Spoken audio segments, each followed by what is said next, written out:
Ayun. So, finally, welcome to the official wrestling podcast of Pro Wrestling Philippines Club. This is the PWPH podcast. Again, my name is Angelo Pinera here. And also, I have here two of our guest hosts. Of course, we have here Julian of Monthly Podcast and also Christian Anastasio, also one of the admins of PWPH and also one of the disciplinary committee members. So yun. Kamusta kayo? After a few weeks, nakapagpahinga rin tayo at naugnot, naudlot, naudlot yung dapat naka-recording natin kagabi. Nauglot. Salamat V8. Kasi, pero ito, um, naudlot, pero habang naudlot yung recording namin kagabi, pinag-uusapan namin tong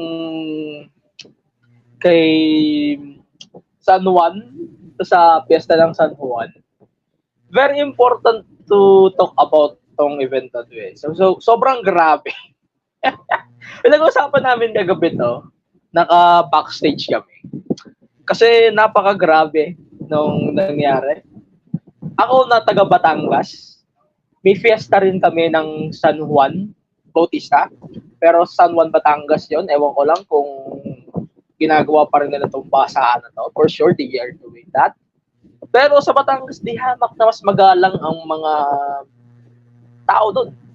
Kasi pag bumangga ka sa mga Batanggenyo, baka mamaya labasan ka ng balisong. Baka mamaya labasan ka ng balisong.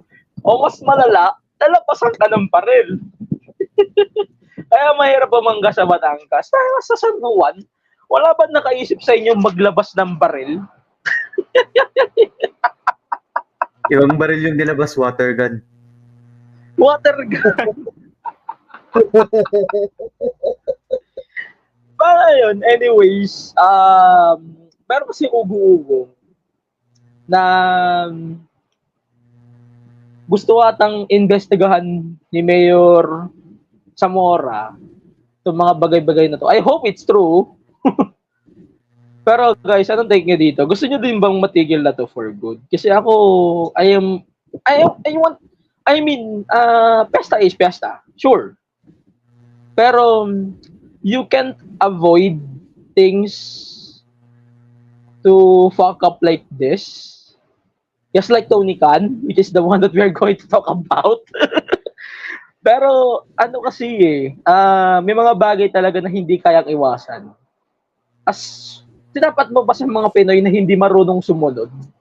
Diba parang ang hirap? Your thoughts, guys. Mabilis na. Siguro ako, like, magkaroon ng measures, I think, para at least medyo mabawasan yung ganitong cases man lang. Like, di siya mawala at all. Just to be clear, for transparency, sorry. May pulis doon, pero binabasalan din nila yung pulis. Kung ganyan pala wala, tao na problema. Bahala na sila dyan sa mga buhay nila. Sorry pero I need to contradict that. May pulis. May visibility na pulis na sa venue. Kitang-kita mismo sa videos na nagba-viral. Tapos ganyan. Jesus ko. Putangin na. Okay, go. Continue kayo. Pero tangin na. Hindi, yun lang naman yun ko. Kaso nga yung police babasa din So, wala lang din. So, binabasalan din sila Tangin. Wala Kami man dito Actually, fiesta namin sa lugar ngayon. Sa lugar namin ngayon. Sa hometown ko. Like, fiesta dito sa specific na barangay namin. May hatiran sa Sunday. May hatiran sa Sunday.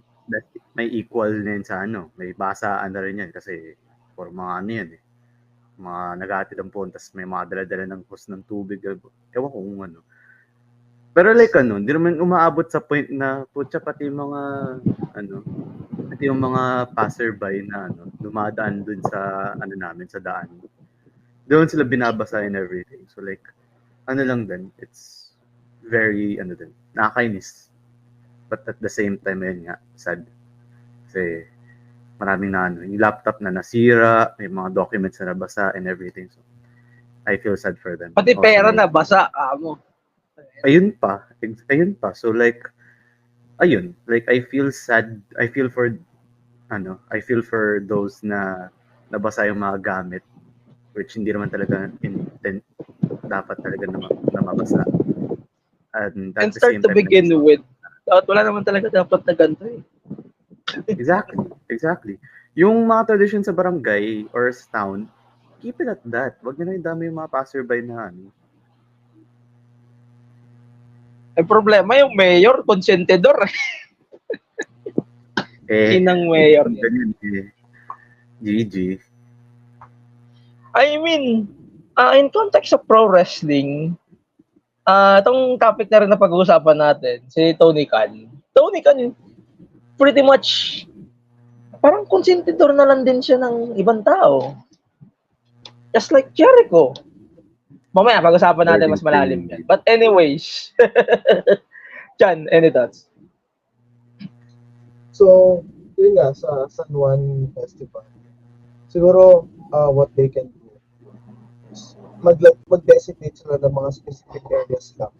Huwag yung sa mga malapit sa mga main thoroughfare, yung ginagawa ng mga public transportation, mga sasakyan. So, okay, it's a small city, pero dapat sa mga specific areas lang sila mag-conduct ng festivities nila. Huwag na dun sa may mga main thoroughfares. Kasi, pag may tradition nila yon, but of course, dapat hindi sila mayroong issue ng mga tao. Agree. Pero, yun, any thoughts?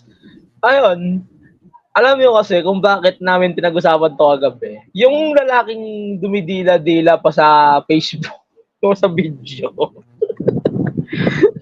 Yan talaga yung pinag-usapan namin backstage. Mga kababalaghang nangyari. Ay, nako. I don't want to talk about that. Segue if you know, you know. If you know, you know. Tigil nyo na lang sa X. Pero for sure, the guy na makikita nyo, yan, nag-silver, ano pa siya tapang niya pa magsalita about it eh. So it's kind of funny eh, na kayo mismo, sila pa yung matapang sumagot. Paul talaga yun. Sobrang disrespectful, especially for someone na nakaranas din ng ganyan na San Juan. Pero hindi mo umaabot sa ganyan. Sa San Juan lang ako nakakita ng ganyan ka-wild. Kasi sa Batangas, hindi mo makikita yan. Imagine mo, may maglabas ng katana, baril o kahit ano dyan. Mas malala yun.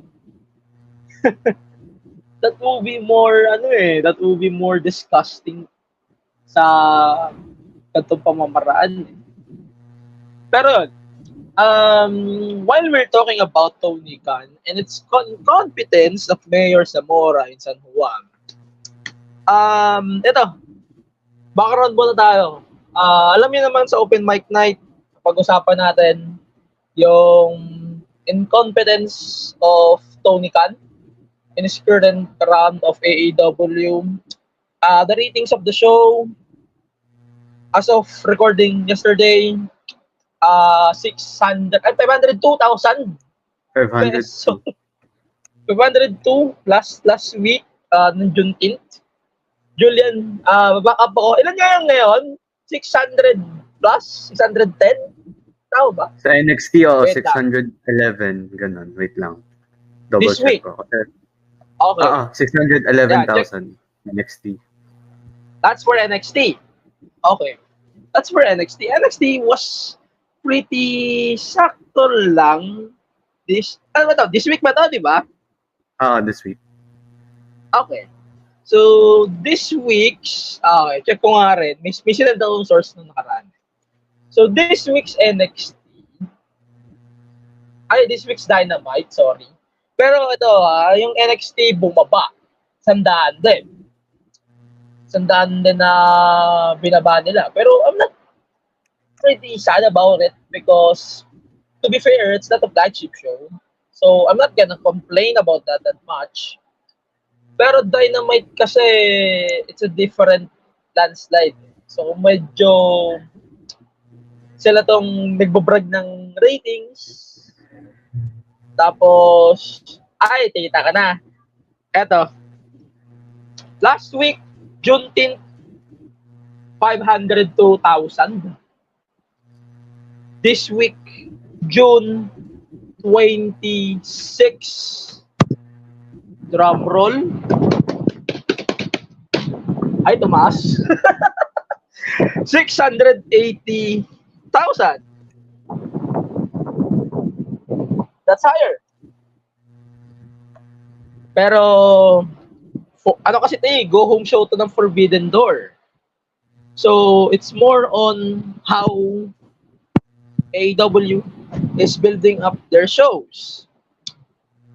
Pero I don't think, wait lang, medyo nakakatawa. The fans are now wanted to put Big Bang Theory every week as a lead before Dynamite.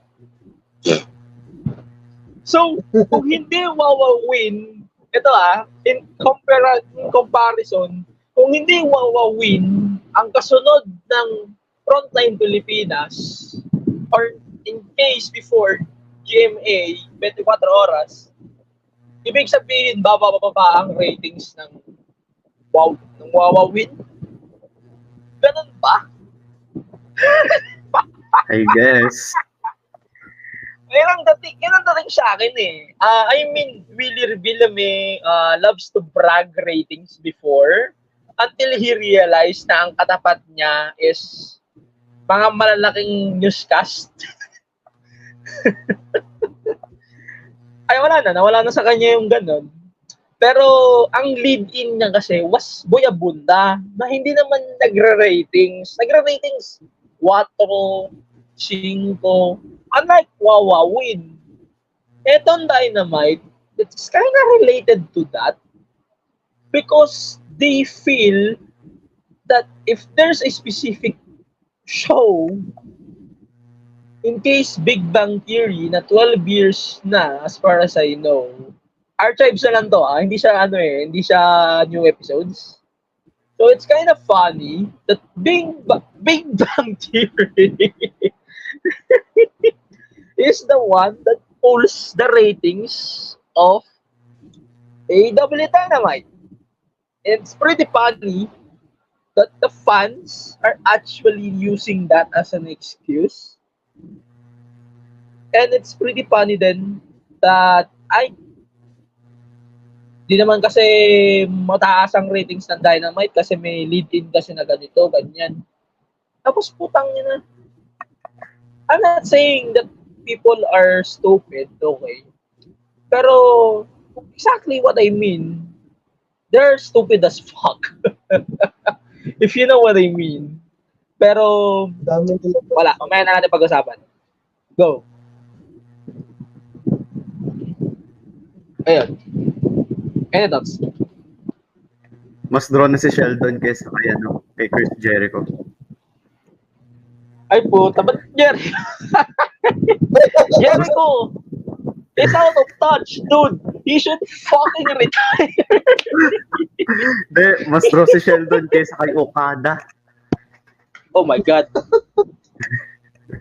Pero like, tawag ganun kasi, as much as gusto natin pagtawanan na mas nag-drop pa ng mas taas na ratings yung rerun ng Big Bang Theory sa Dynamite. Yun nga eh. It's sad kasi nga like whatever happened nga talaga to like the AEW that was putting on the best product back in, let's say 2019, diba? Whatever happened to that. So ayun.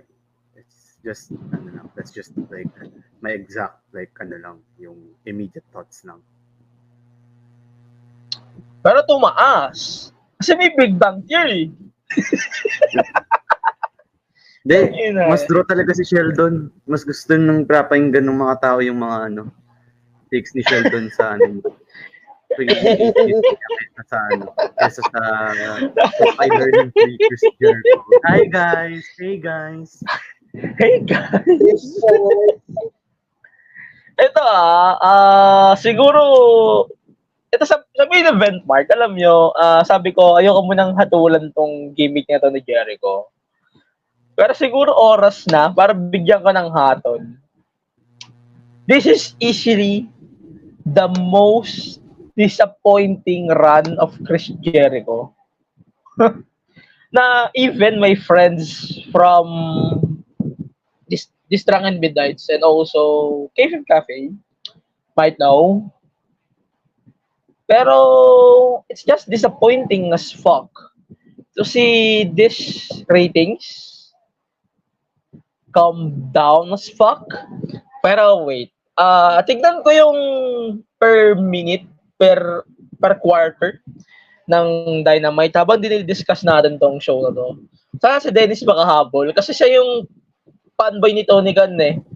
Ayan, sandali. Fanboy yan eh. I mentioned. Pagka nag-post ni Tony Khan Matic, yeah. He loves Tony Khan. Alam nyo ba yun na sobrang mahal na si Tony Khan? Sobra. Ito,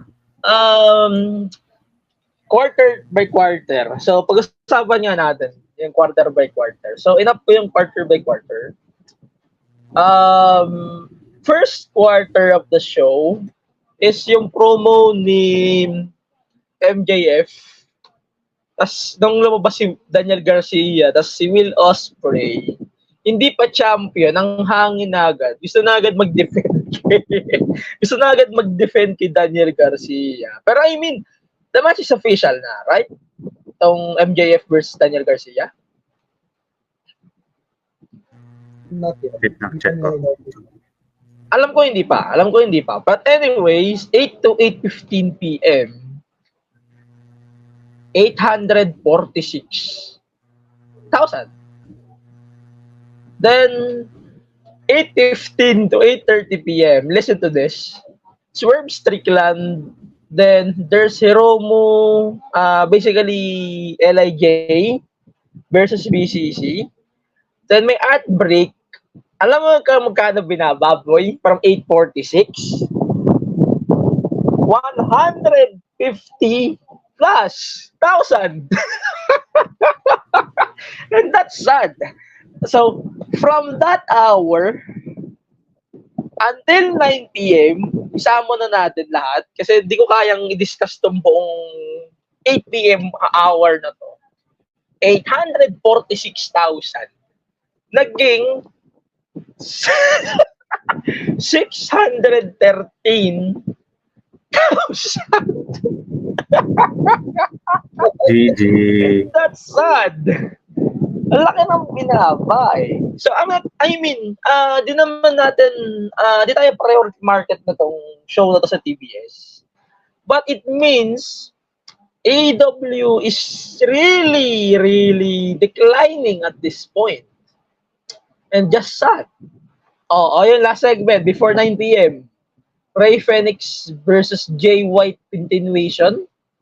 Then, nandito yung Big Bang Bang Bang. Tapos, kaya pala bumaba, may Young Bucks. Okay, understandable. Good. Alam ko na ba't bumaba. Ito. Walmart Authority. Oh, boy.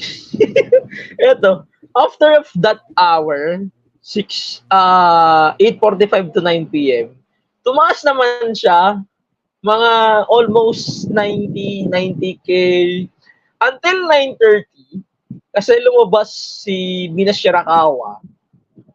After 9:30, bumaksak na siya ng 717,000. So, that's almost 105,000 from 8:45. Then, from that, ang laki na naman ang binaba. Well done, Tony Khan. Well done. Sabi na, imagine nyo, yung mga nanood ng Kyle O'Reilly versus Zack Sabre Jr. is putang ina 637 to 615. Then there's an overrun na 617 game. Sobrang nakakabahala. At this point, sobrang nakakabahala siya. I'm not saying na I'm not saying I'm a very good critic. Pero this is something na nakakabahala on a point of view of a fan. And for something like this show, something like this big as Forbidden Door, nakakabahala. Lalo't nandiyan na ang All In London na paboritong show ni Dennis. Sobrang nakakabahala. I am disappointed with this number of events that we are recently having. To be fair, bumaba ang NXT.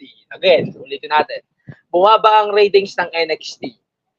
And I am kind of sad about it too. Pero, like what I mentioned, sobrang nakakabahala ng progress na to. And if magko-continue to,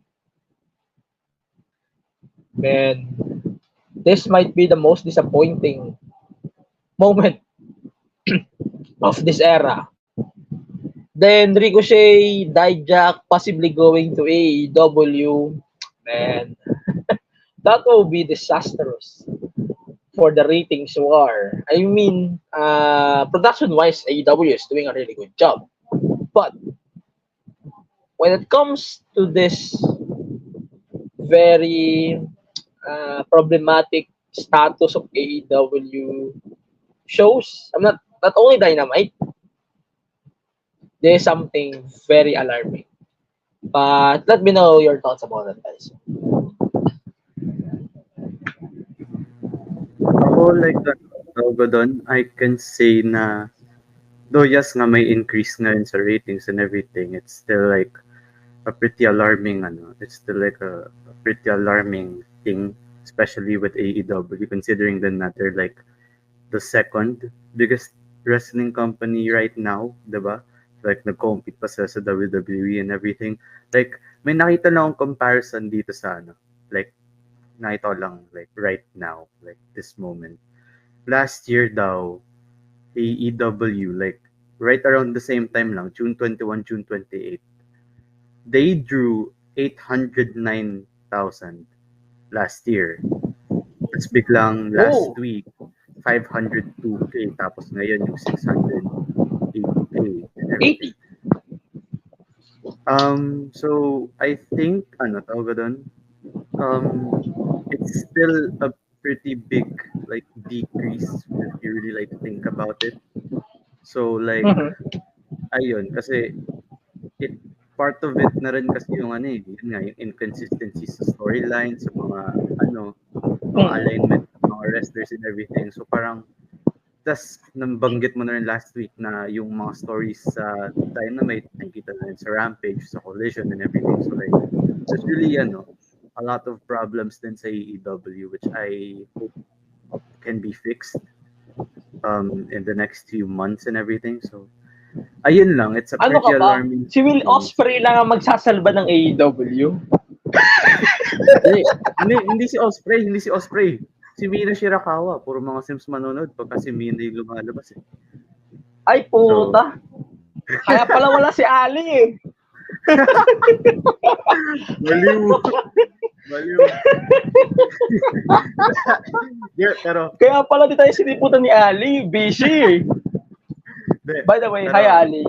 I hope you're fine. Enjoy.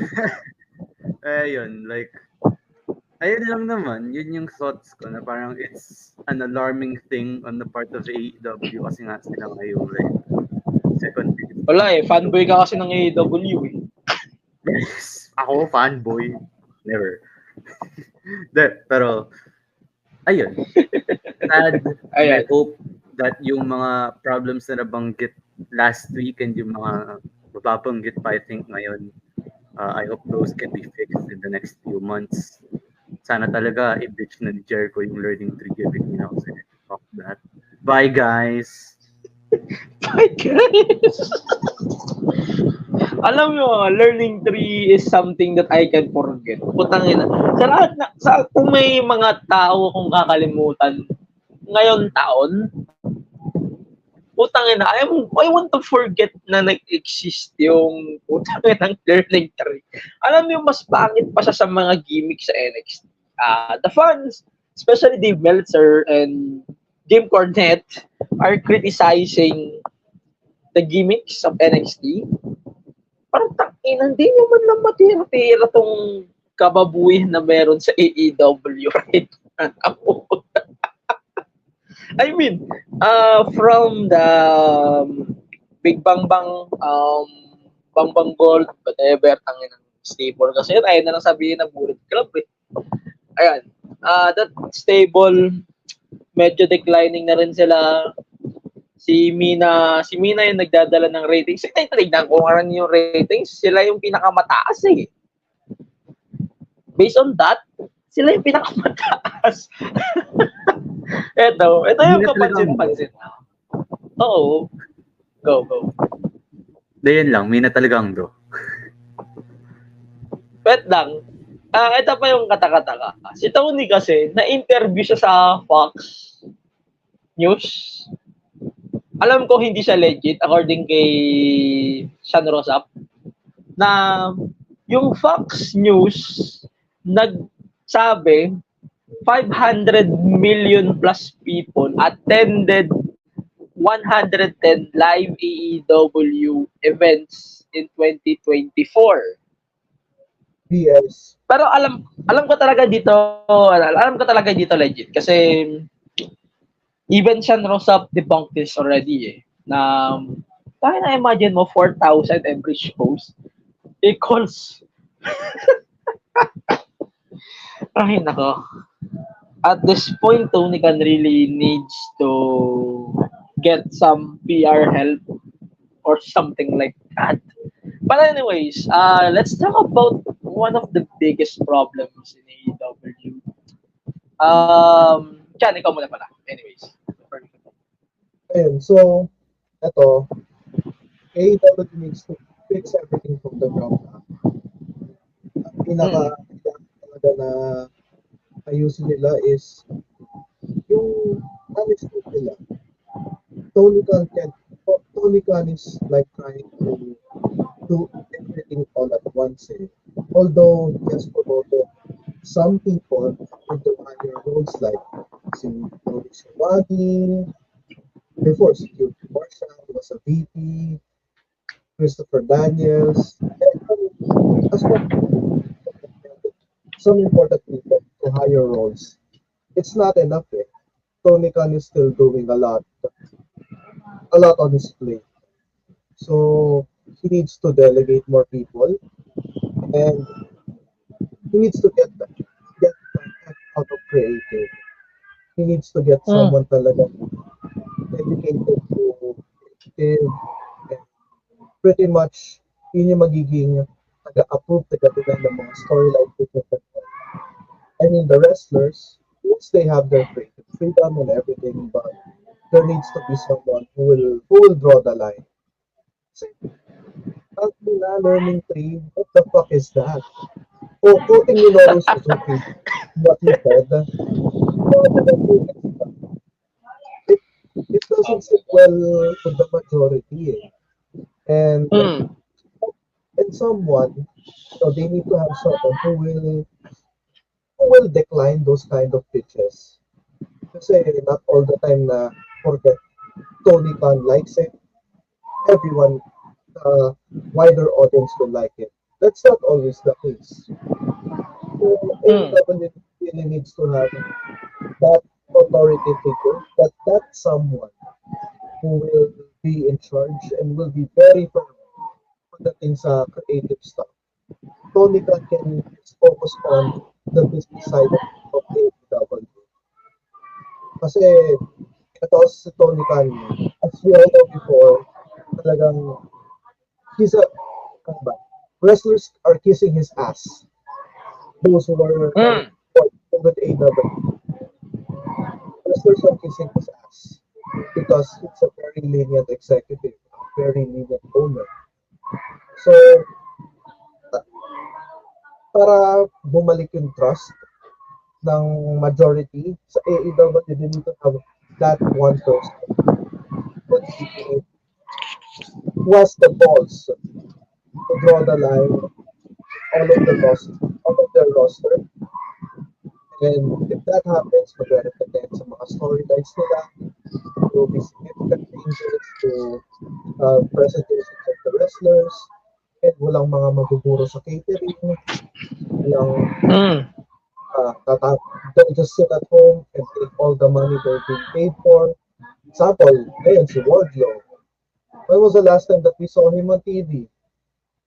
Right now, he's just sitting at home, collecting paycheck while working out.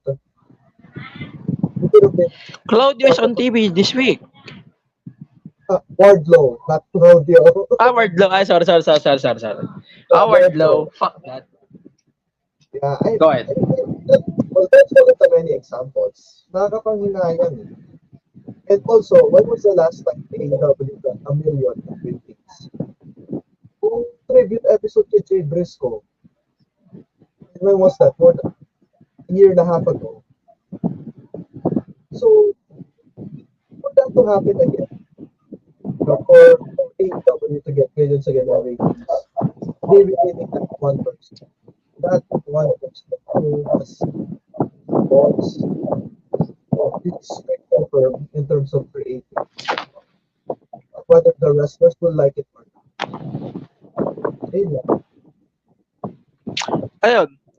Alam mo, wala naman magbabago sa lahat ng storylines or bullshit ng AEW because everyone knows AEW is where the best wrestle. So, he doesn't care about fucking storylines. Big three! Big three pa rin. Big three lang sa alam. Okada, Ospreay, Monet.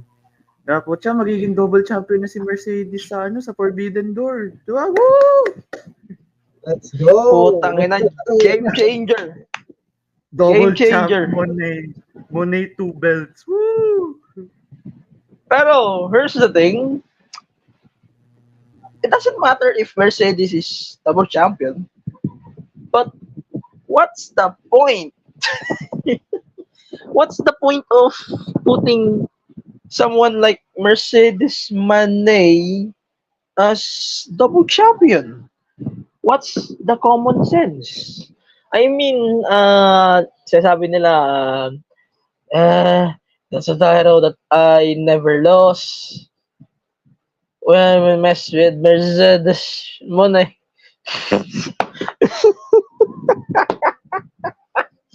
Ay, nako. This is something very stupid at this point. Tony Khan's storylines are just stupid at this point. I mean, napakadaming women's wrestlers ngayon sa AEW, but he's choosing to give a better storyline on ROH instead. I mean, ROH is having a really good women's storylines like Athena, like kay Billy Starks. Sa women's division mismo ng AEW, si Mina mismo nagdo-draw. Partida, hindi siya active roster ng AEW. She's just a guest.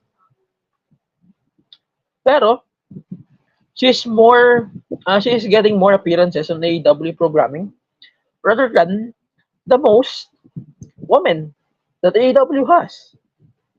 Tingnan niyo yung cards ng Forbidden Door. I'm not going to do predictions on that. Tayo na. 2 matches. Isa na sa 0 hour. Si Mercedes pa yung isa. Like, tang-inang yan. Ano to? Mandatory Jericho bullshit. Na kailangan main event siya. Parang siya na yung pumalit kay Jericho. Jericho, I mean, he's having the worst run of his life. But anyways, speaking of Jericho, let's talk about one of the things that AEW has right now. It's the incompetence of Tony Khan. So, para sa akin lang, sobrang incompetent talaga nito ni Tony. At this point, Jericho getting a prominent storyline means AEW is still desperate on having old stars in AEW, and one of them is Jericho. Like, Jericho, fuck off. fuck Hey your learning guys, tree. Fuck your learning tree, man. It doesn't work. Doesn't work in any way. And it's very annoying that the fans, even the most important critic of AEW, Dave Meltzer, I mean, the most important kiss ass paid ad newsletter of AEW, Dave Meltzer. He is a fucking kiss ass in Chris Jericho. And while NXT is presenting the same, WWE is presenting the same, they are loving it because AEW is the one who did it. Labo, di ba? We will talk about that later. For now, we will talk about very uncomfortable stuff that AEW did when it comes to the incompetence of AEW. But I want to know your stance on Jericho first, and then you can talk about your takes on the incompetence of AEW so far. I think yung learning tree, whatever man ko yung ginagawa ngayon ni Jericho na yun nga, it's like, I guess Jericho's attempt na rin to, I guess, reinvent himself kasi, alam naman natin yung mga sasabi na Jericho's good at reinventing himself, blah, blah, blah, blah. Mm-hmm. But like, this attempt is not, it's not it for me. It really isn't it for me. Kasi, like, it's such a, di ko Very rin for lack of a WWE better gimmick, term, no? very WWE, tsaka like, for lack of a better term, sobrang childish, I think, nung gimmick, which I guess is the point nung pinaka-gimmick mismo, but still, like, ala lang, parang, for like, the audience that AEW has, which is like the hardcore wrestling fans and, yung mga skills and everything, hindi siya fit para dun sa audience na yun, sa demographic na yun. It really isn't it. Na parang you'd see that, yun nga, sa WWE and everything, you would see that, kasi, in some aspect, pwede yun sa, sa NXT, na parang, pwedeng ipatapat sa Chase U yun, di ba? Like, I guess, more annoying na Chase U and everything, di ba? So, ayun, like, yung learning tree na gimmick is, it works, I guess, to the WWE audience, but not to the AEW, like, environment and the audience of AEW. So, like, I think,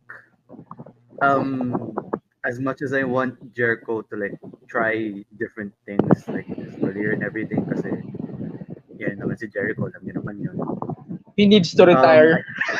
Hindi naman sa he needs to retire, I guess. Like, I guess, kasi nawala yung edge talaga ni Jericho when he introduced this whole learning tree character.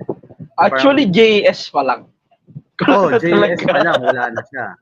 Pero like, tuloy na lang siyang nawala once the learning tree was introduced. So, ayun, like, I think he should revert back to like good old badass Chris Jericho na parang yung Judas, Painkiller. Like yung mga niya, yung badass na Jericho na that we know, like from the early years of AEW, di ba? Parang the first AEW champion. Ayun, I guess yung Demo God to an extent, but di naman na relevant, I think, yung Demo God shit na yun. So, Demo doesn't matter anymore. Taki na yung demo nila ngayon, 0 point something. Well, my point, exactly. So, ayun. I guess bring back good old badass legend Chris Jericho from 2019 and we're all good. Kasi this whole learning tree gimmick, the past gimmick, like the past gimmicks like in JAS, it's not it. It's just not it. Kasi kung itutuloy pa to ni Chris Jericho, like, ayun, might as well retire and, never wrestle it because, like, fuck this. Ayun. Ayan.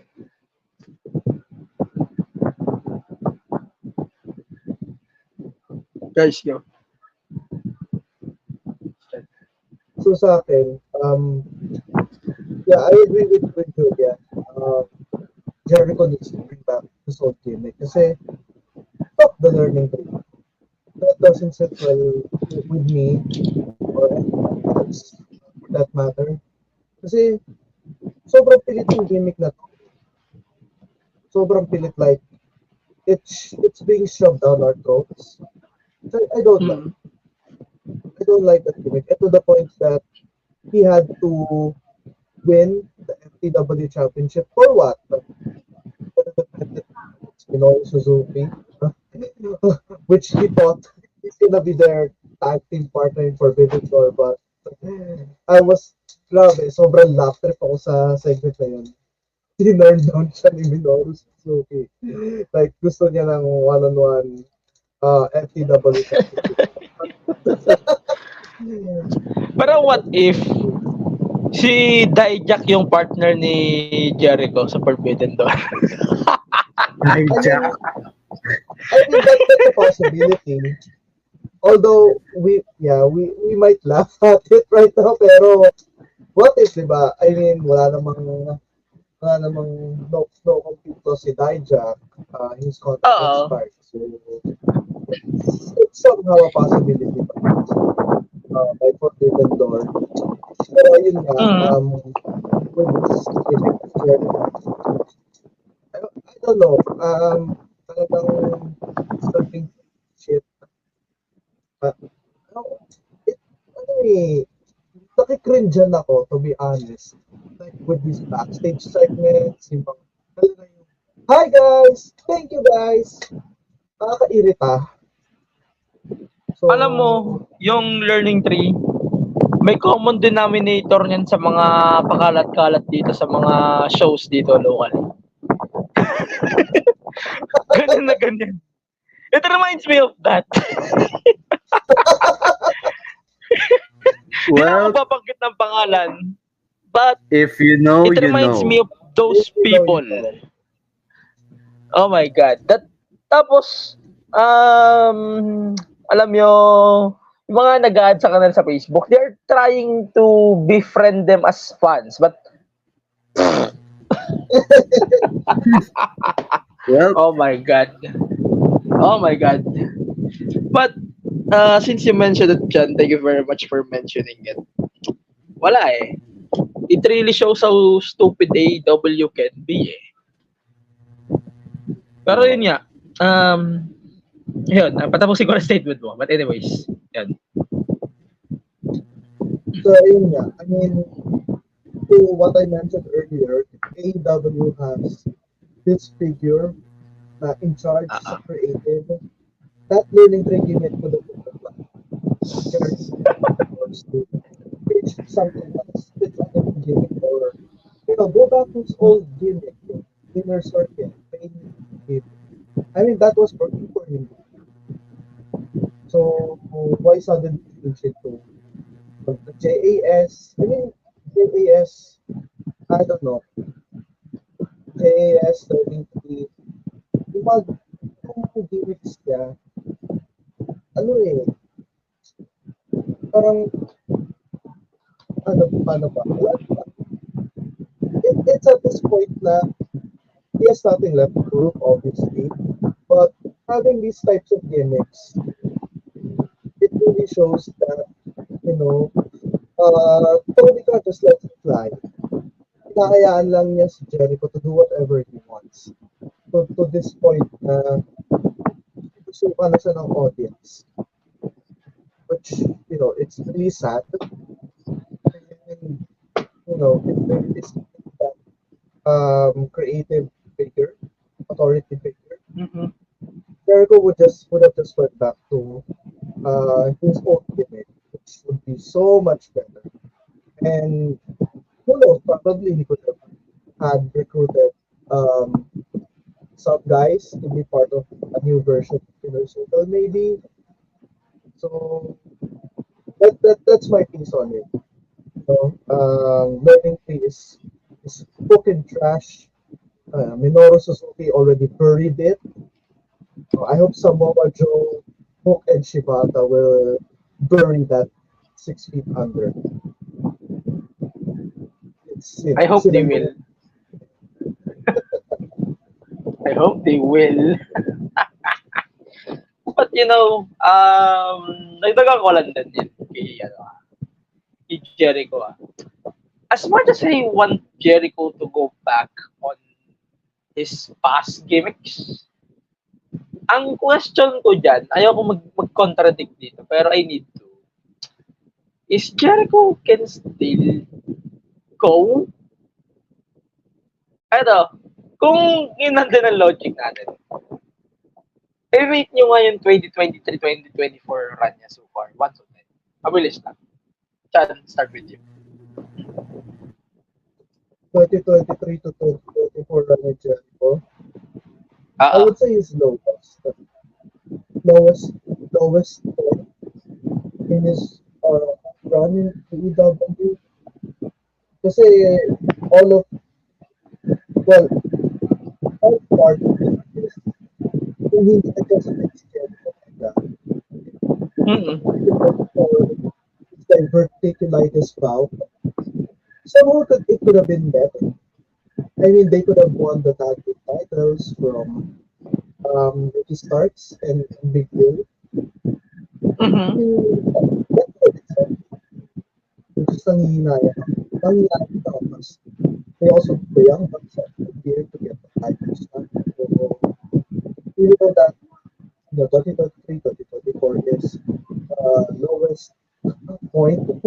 Jericho's career, but it could have been somewhat better had he had this tag team run with Kenny Omega. Julian. On a scale of like 1 to 10, magpapa-Keith Lee TikTok na ako dito. On a scale of 1 to 10, I'd give this whole 2023-2024 run a solid 2. A solid 2. Pero generous, like, pero kasi naman, I gave it a 2 kasi may mga fans naman for some reason they think that the whole learning tree gimmick works and everything.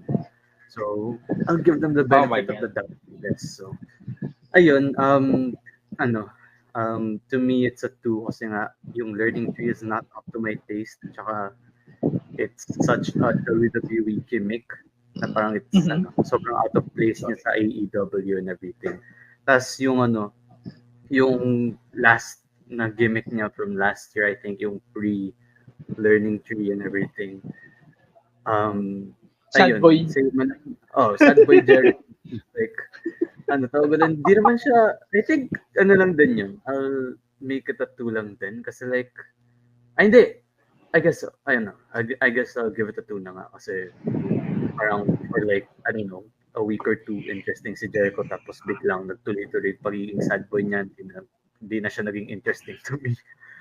Pero ayun, like, to sum it all up, 2 out of 10 for like that whole 1-year run for Jericho kasi ayun nga, yung learning tree comes off minsan na spillet. So, ayun, parang yung whole shtick talaga is like, hindi bagay, especially like for someone like Jericho na parang makikita mo na, hey guys, bye guys, thank you guys, na parang he'll spread like words of wisdom kuno. Parang, I mean, he's a veteran after all. He's a veteran naman, but like, for his character, for someone like him talaga, it doesn't fit him at all. Like, to me, it just doesn't fit him at all. So, ayun, it's a solid, magpapaka-generous na ako. So, ayun, 2. Tony, cut that shit. Yun ang masasabi ko. Pero, ayan. Thank you guys for answering that question honestly. Tangin.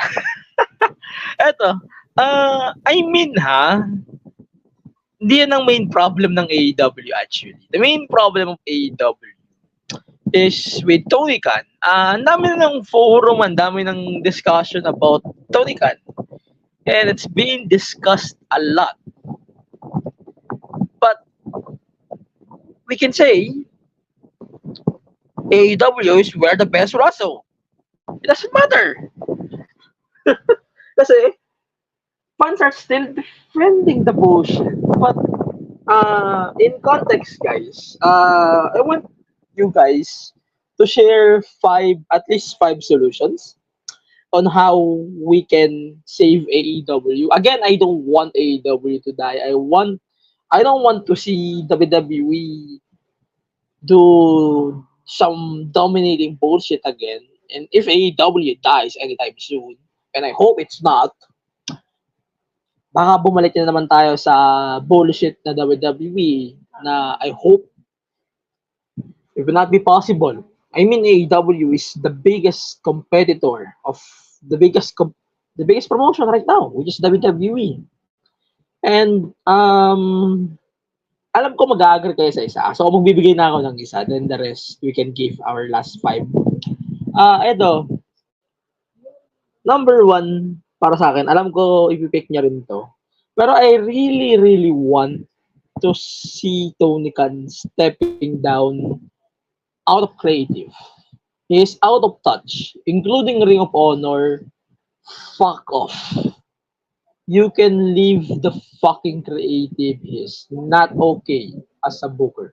Hell, put Shane McMahon as creative director of AEW. That will be fine. But as long as it's not Shane McMahon, it's not Tony Khan McMahon, I'm good. But let me know your thoughts, guys, about that. I have solutions.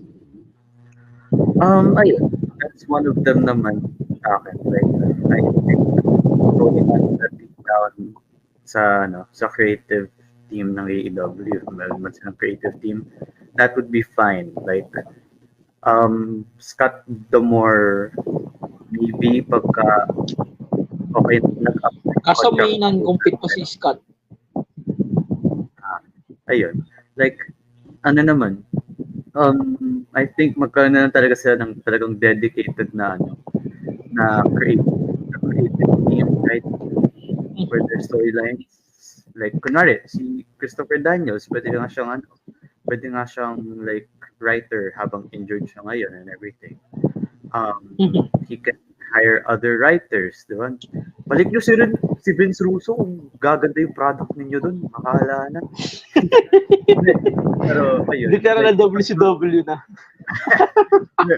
Pero like, ayun. One of them is really like, for AEW should have like a dedicated writing team. Tony Khan, focus ka na sa pagiging president mo kasi you're clearly not fit for the job of the writing team and everything. Number two, I think for me is yung clarity with the alignments ng mga wrestlers. So that comes with the creative and writing team na rin. So like with that team, I hope na mas mabibigyan linaw, hoping na mabibigyan ng linaw yung alignment ng mga characters na parang di naman like every 2 to 3 weeks biglang may nag-heel turn bigla. Kasi like at this point kasi parang sobrang desensitized na tayo sa mga biglaang heel turn sa AEW. Like, take a look at Anna Jay. Di ba? Na parang, this week lang. Oh, like, if you're watching religiously, if you're watching the AEW product religiously, parang magigets mo yung yung parang context na parang, oh, ba't nag-heel turn si Anna Jay? But for like, for like someone na, I guess, for lack of a better term, natigil sa panood ng AEW and is like looking to get back at AEW, di nila magigets yung context. Kasi nga like, sobrang biglaan and everything na parang Wala siyang explanation at all. no explanations at all. Walang like biglaan lang talaga. And umabot na siya sa point na sobrang desensitized na nga tayo sa mga biglaang heel turn. Like, the last heel turn na, I guess, di ko naman kasi di naman to unexpected per se. But like, I think, the last good na heel turn sa AEW for me is yung, like as much as I hate the devil storyline sa AEW, yung kay Adam Cole is like, like yung last heel turn I feel like was executed well. Yun bare minimum na yung executed well kasi like so ayun lang, like sana talaga mabigyan ng linaw din yung alignment talaga and I think with the new creative and writing team na kung mag-hire man si Tony Khan, yun yung isa sa magiging perks nun. So ayun, I think yung number 3 ko is yung yung sa championships na parang yung contendership. Kasi tawag din, ang pangit din kasi pagka like biglang mag-Mercedes Poney yung isang wrestler. Parang, nag-debut ako dito, so may champion. Okay, I challenge you for the championship. Fuck the rankings. Na parang, kasi, tawag doon, naalala ko pa ng kay Samoa Joe nung naging champion siya. Parang, he made it a point that the ranking system will be like stricter and everything. Nangyari sa rankings ngayon. Diba? So like, like, yung contendership system sa AEW, sana talaga maayos na rin yan kasi, like, for the longest time, it's one of the big problems talaga ng AEW. So, I think I'll cap it off at that. So, like, 2 solutions that I can propose is, yung both dun sa writing team is yung clarity sa alignments and yung sa contendership thingies ng AEW. So, ayun lang. Ayun. I don't know pero let's scrap the whole rankings thing. It doesn't make sense. No, we better to be honest. Oo. Like, na lang. Basta, like, magkaroon lang talaga ng contendership system that actually makes sense sa AEW. That's what will make the whole title scene sa AEW. Hindi lang sa World Championship but like sa TNT Championship, sa TBS, International Championship. Mm-hmm. As long as you have like that contendership system that actually makes sense, it makes the title scene so much more interesting. Diba? Ay, ito pa pala, last na. I think AEW is doing a good job at this naman but I think they really need to capitalize dun sa mga nila, sa draw, aka sila Okada, the joke. Pero ayun, like, I think they're doing this naman now with Mina Shirakawa. Kasi to be fair, like, sobrang interesting ng storyline ngayon ni Mina Shirakawa. Na kahit ako, kasi hindi naman ako nanood ng AEW, ng Dynamite full episodes Like, I only look at highlights lang sa Facebook and everything. And to be fair, yung Mina Shirakawa storyline is like probably one of the most interesting that's going on in AEW, and I like the way that they're capitalizing on it.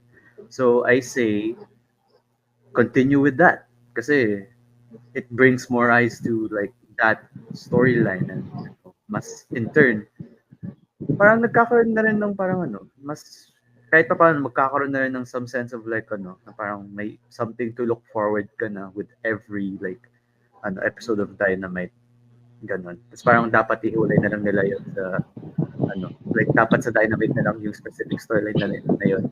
Like parang hindi na kasawa yung tao and everything. So ayun lang din yung ang i-add ko and everything. So ayun. Sus, tibog ka lang kay Mina Hindi. Maganda naman yung talaga yung niya, Maganda naman yung story ni Mina. Oo, I agree. Pero legit, one dagdag ko lang chat before you go. Mina Shirakawa, sana hindi siya ma-poach ng AEW. Swear. Ang ina, poaching na naman yan. Ba nagkataon? Go. Okay. So, in terms of solution that AEW needs to, to really be a better, the overall is first is get someone na focused on all of the creative aspects. So that's one. I think that is the most critical need that they have. Second is the second need that they have is for um, yung disciplinary committee. I mean, they already have one, but I think they need to have like more yung mas neutral pa. Kasi yung disciplinary committee puno that they have is may Brian Danielson eh.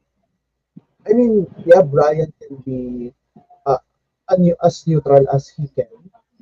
But at the end of the day, he's a talent. Eh. He's a talent. He's a contracted talent. So there's still this possibility that he would lean in on favor towards a certain wrestler. So what else? So aside from having more neutral figures in their disciplinary committee, another solution, ito, stop getting affected by the product of the day. Just focus on your own product. I mean, nakakaumay na para lang mapansin, para matry nilang mahatak yung ratings, they'll take sorrow or they'll take directions to competitor. I mean, not only famous the model, I mean, they can do like few references maybe on a past gimmick of a former ex-WWE wrestler, every now and then. But to the point na pag mag-shots ka o subtle shots ka just to try to lift up your ratings, nakakaumay na eh, you know, and rather than just focus on your own storylines, your own product, develop your young and up and coming talents. Doon na lang nila i-focus yung time and energy nila. And another solution that would is yung referees nila. Ito, specifically kay Aubrey Edwards. So, Oh my God. ito ano ba, not be as animated as possible. Kumbaga, act like a normal referee, hindi yung parang OA na ewan na mga kung ano-ano nung gestures. Para lang mapansin ng mga tao. Just do what you have to do as a referee. Hindi yung nagbubuha kang tanga by overreacting on certain spots and whatever. And tsaka rin, number of matches in pay-per-views. Yun, spa. Stick to the quality. I mean, like for example, itong Forbidden Door na upcoming, ilang matches to? More than 10. Tapos may ilang pa sa 0 hour. No. If you would compare this to WWE, ibang matches ba? Pero kita mo naman yung quality, di ba? Compared to AEW's pay-per-views na pangkater pa mga matches, pero ilan lang doon yung may proper build. Yung iba doon, last minute, pag-build or plucked out of nowhere. So, I mean, para yung fan service to gusto ulit lang. O yung fan service to. Instead of paying off paying off storylines, continuing storylines. Mas inuuna pa niya yung mga dream matches na yan eh. I mean, if you want to have a dream match, build it properly, build it long term. Just like what Triple H is doing. If they can do that same formula, yung storylines mo are being built over time with patience, with substance, it's gonna be much better. And last solution is what is this one? Yung show tapings. I mean yung Rampage, Collision. I don't know I feel like mas maganda if all those three shows will be broadcasted live. Kasi okay, for example, with the Rampage or Collision State, wala masaspoil eh. One way or another masaspoil yan. Kasi WWE, only times that it's gonna be taped is magsasabi sila or overseas, which the solution that they brought is to have the SmackDown the day before the SmackDown before the PLE to be held in either the same venue or a nearer venue of the PLE, which I think what the formula that AEW needs to fund Rampage and Collision. Kasi iba pa rin pag live. Kasi Dynamite, it's gonna be live like always. Never in a platform. But Collision and Rampage needs to be live in one way or another. I don't know. Bahala na lang sa atin yung TNT and TBS kung paano nila ilalive yan. But it's really much better to live those two other shows. And kung maaari lang din, maybe a few years from now, pwede lang gawin is just have another 3-hour show. Just have Collision on 3 hours maybe. Dynamite 3 hours, Collision 2 hours. I don't know if Tony can how can pitch that Warner companies, but if they'll just have 1 3-hour and 1 2-hour show, I think that's gonna be much better for AEW. Kasi sayang lang yung 1 hour na Rampage. Parang tutulugan mo lang yan or what. So those are the solutions that I can think of on how AEW can be much better.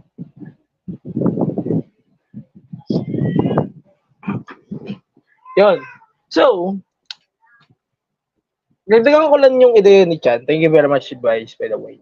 Dagdagan ko yung ideya ni Chan about the shows.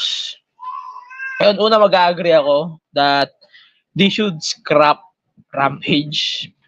Pero as much as I want to agree with that, maganda sana kung yung Rampage gawin nilang third hour ng Collision. Like, ilagay nila sa 10 to 11 time slot. That will be fine. Especially with ganitong mga events like Forbidden Door. Like, sobrang exhausting na manood ka ng Friday, SmackDown. Kasi meron pa palang Collision or Rampage. Then, kinabukasan, Saturday, there's a Forbidden Door event, Collision before that. Then, yung mga succeeding events ng AEW, magfo-fall yan ng Saturday. So, pre-empt na naman ang Collision. So, parang ang suggestion ko na lang, para hindi magka-leche-leche yung programming nila, they should put Rampage before Collision. Or you can dissolve Rampage, then the third hour can be adjusted to Collision. So, that will be better siguro. Parang it's more on kaysa time consuming tayo sa mga ganyang bagay, they should put that on that time slot instead. Siguro, pati sa Dynamite, they can try siguro na ituloy yung idea na 3-hour Dynamite, 3-hour Collision. That would be fine. And it will work for sure for the shows. However, it's still dependable on the negotiations that Warner Bros. And AEW currently has, especially they still have NBA. Good luck on how things will go on AEW. So, ang akin naman, siguro para lang maging interest yung AEW. So, pag-connecting ko na itong dalawang points ko, number one, siguro they need to consolidate the championships that AEW has, and let's include Ring of Honor as well. So, AEW has 17 championships. One of them are not sanctioned.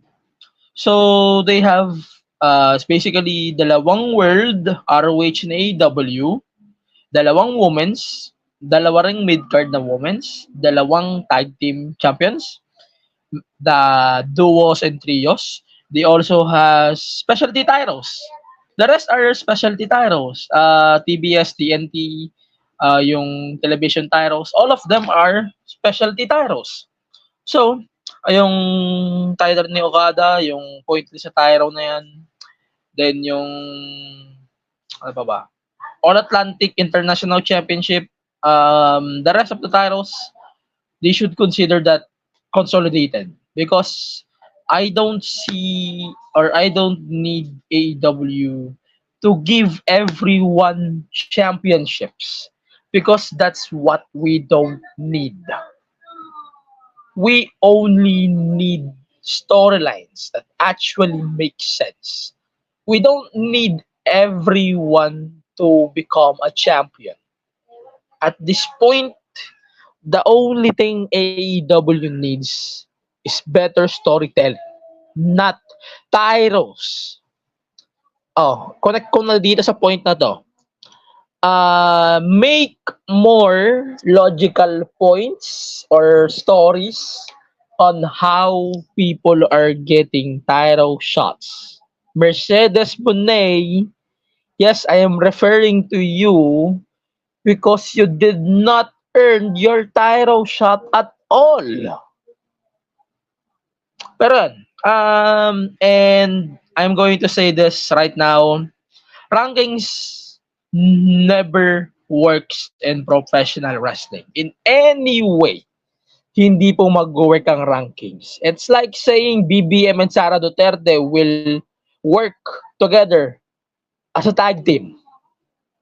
And see what happened. It didn't work.